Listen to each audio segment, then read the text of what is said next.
What's up, fight fans? This is Kurt DeVille with Counterpunch Boxing News, and I have some new news concerning Daniel Dubois and Ricardo Snijder. This is my fight study and my take, my counterpunch of this fight. Very quick. Daniel Dubois didn't play with him at all.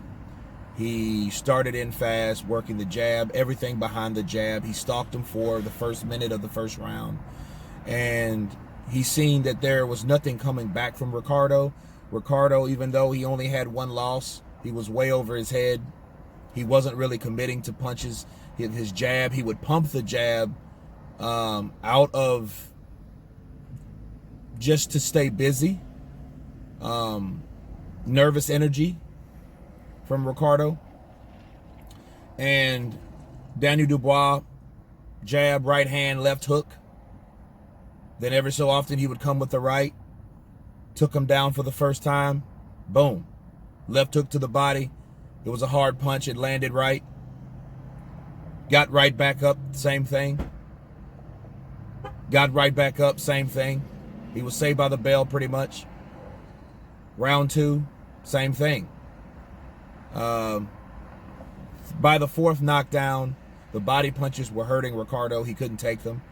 And everything else was coming at him so quickly, because I see what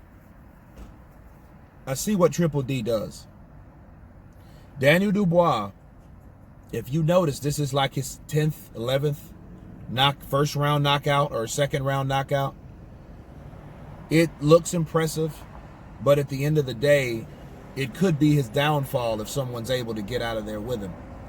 It's very impressive, but it causes you to start quicker, which is not always a bad thing, because if you can get him out of there, get him out of there. And that's exactly what he's doing. The guy didn't have a chance. He had nothing. Snijder had nothing to offer, okay? I think he pulled an overright counter, and that partially landed for Snijder, but other than that, it was Daniel Dubois all day. It's almost like a system that he's become accustomed to getting these guys out in 1 and 2 rounds. And you're not gonna be able to do that with everyone. You know, logic tells you that. But again, he did what he's supposed to do. It was a nice tune-up fight. I would like to see, personally, Daniel Dubois go in there and get some rounds in the bank, okay? Because I think this is what this fight was supposed to be for. So he could have coasted or whatnot, but because he has so many first round knockouts, he's just so used to going in there and executing and terminating, you know, the other fighter like he's doing and putting them down.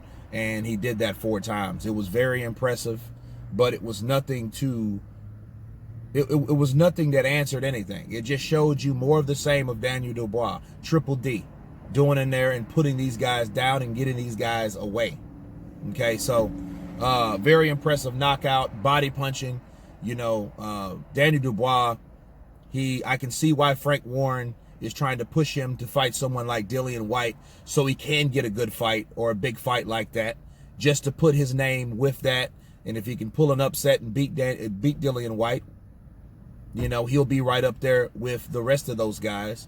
And Frank Warren will have him someone that can be, besides Tyson Fury, that can become a potential champion. And it's nothing like having multiple champions with one promoter, you know, so you can make all types of fights. It's your world at that point. But wrapping it up, Triple D, great fighter. I mean, very good fighter, let's say that. Doing what he's supposed to do with the fight, with the opposition that he had. Now the next step is definitely Joe Joyce, the Juggernaut. So both of these guys have did what they supposed to do. Everything went as planned for once, right?